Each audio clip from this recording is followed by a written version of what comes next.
नमस्कार साथियों, मैं रविंद्र सिन्हा गुरुकुल गुमला के इस यूट्यूब चैनल पर आप सभी विद्यार्थियों का एक बार फिर से स्वागत अभिनंदन करता हूं। साथियों, आज 26 अक्टूबर है और आज के कुछ महत्वपूर्ण लेटेस्ट करंट अफेयर्स की खबरों के साथ, प्रश्नों के साथ आप सभी के बीच एक बार पुनः इस वीडियो के माध्यम से उपस्थित हुआ हूं। तो साथियों, वीडियो के अंत तक बने रहें और बताए गए सभी प्रश्नों को आप जरूर नोट कर लें। आगे आने वाली परीक्षाओं में ये आपके बड़े काम आएंगे। चलिए साथियों, बढ़ते हैं आज के पहले प्रश्न की ओर। और साथियों, आज का पहला प्रश्न है, इंडियन अर्बन हाउसिंग कॉन्क्लेव 2022 का आयोजन किस राज्य में हो रहा है? जी हाँ, इंडियन अर्बन हाउसिंग कॉन्क्लेव 2022 का आयोजन किस राज्य में हो रहा है? तो साथियों, इसका सही उत्तर है गुजरात। जी हाँ, मैं आपको बता दूं, प्रधानमंत्री नरेंद्र मोदी ने गुजरात के राजकोट में आवास और शहरी मामलों के मंत्रालय द्वारा आयोजित 3 दिवसीय कार्यक्रम इंडियन अर्बन हाउसिंग कॉन्क्लेव 2022 का उद्घाटन किया है। तो इसका आंसर जरूर याद रखें साथियों, गुजरात। बढ़ते हैं आज के दूसरे महत्वपूर्ण प्रश्न की ओर। तो साथियों, आज का दूसरा महत्वपूर्ण प्रश्न है, हाल ही में संयुक्त राष्ट्र दिवस किस तिथि को मनाया गया? जी हाँ, हाल ही में संयुक्त राष्ट्र दिवस किस तिथि को मनाया गया? तो साथियों, इसका बिल्कुल सही उत्तर है 24 अक्टूबर। मैं आपको बता दूं, संयुक्त राष्ट्र संघ की स्थापना 24 अक्टूबर 1945 में की गई थी। साथियों, इसका मुख्यालय कभी कभी पूछता है कहाँ है, तो याद रखेंगे, संयुक्त राष्ट्र संघ का मुख्यालय न्यूयॉर्क में है। जी हाँ, संयुक्त राज्य अमेरिका में संयुक्त राष्ट्र संघ का मुख्यालय है और न्यूयॉर्क शहर में इसका मुख्यालय है। साथियों, बढ़ते हैं आज के तीसरे इंपॉर्टेंट क्वेश्चन की ओर। आज का तीसरा प्रश्न है, हाल ही में FATF यानी फिनेंशियल एक्शन टास्क फोर्स ने किस देश को उच्च जोखिम वाले देशों की सूची में शामिल किया है? जी हाँ, उच्च जोखिम वाले देशों की सूची में शामिल करने का अर्थ होता है कि उस देश को उसने ब्लैक लिस्टेड किया है। जी हाँ साथियों, मैं आपको जानकारी दे दूं, इसका सही उत्तर होगा म्यांमार। जी हाँ, म्यांमार के पास टेरर फंडिंग और मनी लॉन्ड्रिंग को रोकने के लिए कोई ठोस प्लान नहीं है और इसीलिए फाइनेंशियल एक्शन टास्क फोर्स अर्थात FATF ने म्यांमार को इस सूची में शामिल किया है। FATF का पूरा रूप जरूर याद रखेंगे, फाइनेंशियल एक्शन टास्क फोर्स। चलिए साथियों, बढ़ते हैं आज के अगले बहुत ही महत्वपूर्ण प्रश्न की ओर। तो आज का अगला प्रश्न है, हाल ही में किसने from dependence to self reliance नामक पुस्तक लिखी है? जी हाँ, from dependence to self reliance नामक पुस्तक के लेखक कौन है? तो साथियों, RBI के पूर्व में यह गवर्नर भी रह चुके हैं और इनका नाम है डॉक्टर विमल जालान। याद रखेंगे, विमल जालान के द्वारा इस पुस्तक का लेखन का काम किया गया है।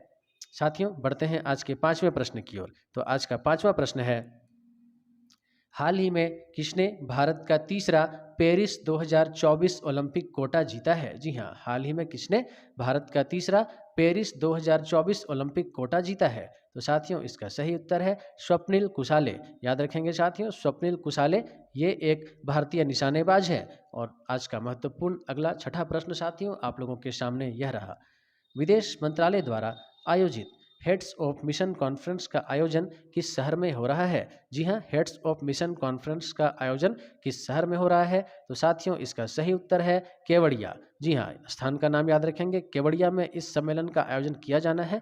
मैं जानकारी दे दूं, प्रधानमंत्री नरेंद्र मोदी ने केवड़िया में 10वें मिशन प्रमुखों के सम्मेलन में भाग लिया और इसका आयोजन विदेश मंत्रालय द्वारा किया जा रहा है। साथियों, बढ़ते हैं आज के अगले इंपॉर्टेंट क्वेश्चन की ओर। किस संगठन ने स्वदेशी ट्रेनर विमान HTT-40 विकसित किया, जिसका हाल ही में अनावरण किया गया था? जी हाँ साथियों, HTT-40 हाल ही में विकसित किया गया और इसका अनावरण भी किया गया था। तो साथियों, मैं आपको बता दूं कि इसका नाम है, इसका सही उत्तर है हिंदुस्तान एयरोनॉटिक्स लिमिटेड, जिसे हम HAL के नाम से भी जानते हैं।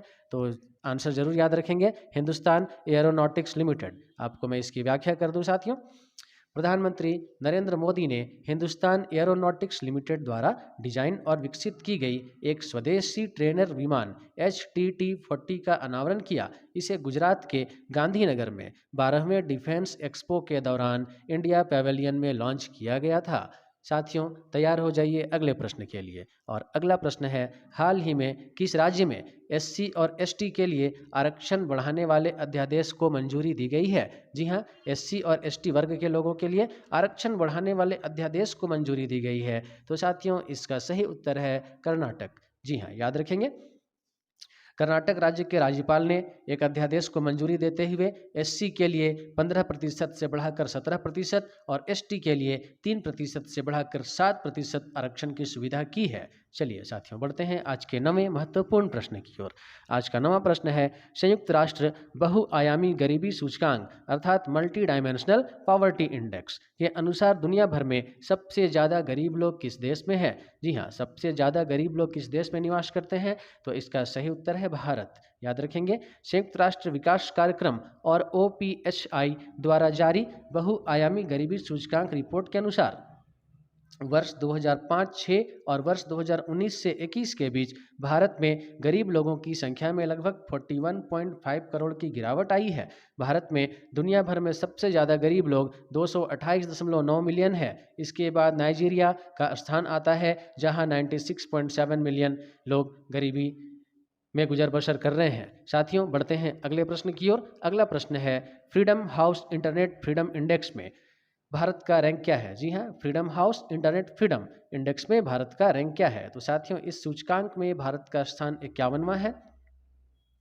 याद रखेंगे, अमेरिकी सरकार द्वारा वित्त पोषित NGO फ्रीडम हाउस के अनुसार देश में डिजिटल विभाजन को पाटने के प्रयासों के बाद भारत का इंटरनेट स्वतंत्रता स्कोर 2 अंक बढ़कर 51 हो गया। 2021 में भारत 49वें पायदान पर था। साथियों, चलिए बढ़ते हैं आज के अंतिम प्रश्न की ओर। और आज का अंतिम प्रश्न है, उपन्यास लेखन के लिए 2022 का बुकर पुरस्कार जीतने वाले शेहान करुणा तिलका किस देश से है? जी हाँ, उपन्यास लेखन के लिए 2022 का बुकर पुरस्कार जीतने वाले शेहान करुणा तिलका किस देश से है? तो साथियों, आपको बता दूं, इसका सही उत्तर है श्रीलंका। जी हाँ, श्रीलंका इसका सही उत्तर है और शेहान करुणा तिलका का संबंध श्रीलंका से है। आंसर आप जरूर याद रखेंगे।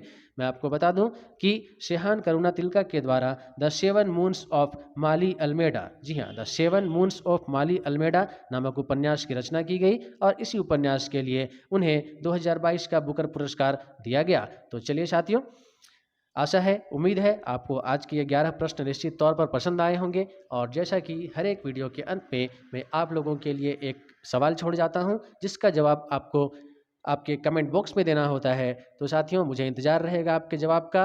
और आज का सवाल मैं आपके लिए छोड़ रहा हूं। यह रहा साथियों आज का सवाल। आप लोगों को बताना है कि वर्तमान में भारतीय रिजर्व बैंक के अर्थात रिजर्व बैंक ऑफ इंडिया मतलब RBI के गवर्नर कौन है? जी हाँ, RBI के प्रेजेंट गवर्नर का आपको नाम बताना है। साथियों, आप सभी तैयार हो जाइए, वीडियो को पूरा देखिए और वीडियो के अंत में जो सवाल मैंने आपसे पूछा RBI के गवर्नर का नाम, इसका आंसर आप जल्दी से जल्दी कमेंट बॉक्स पे साथियों देते जाइए। साथियों, आप सभी निश्चित तौर पर बहुत मनोयोग से पढ़ाई लिखाई कर रहे होंगे और अपने लक्ष्यों के प्रति अग्रसर होंगे। ईश्वर जल्द से जल्द आप लोगों को आपके लक्ष्यों से रूबरू कराए, आपको आपके लक्ष्य को प्राप्त करने में सहयोग करे और हमेशा आप जीवन के प्रगति पथ पर आगे बढ़ते रहें। ऐसी शुभकामनाओं के साथ आज के लिए इतना ही। जय हिंद, जय भारत साथियों।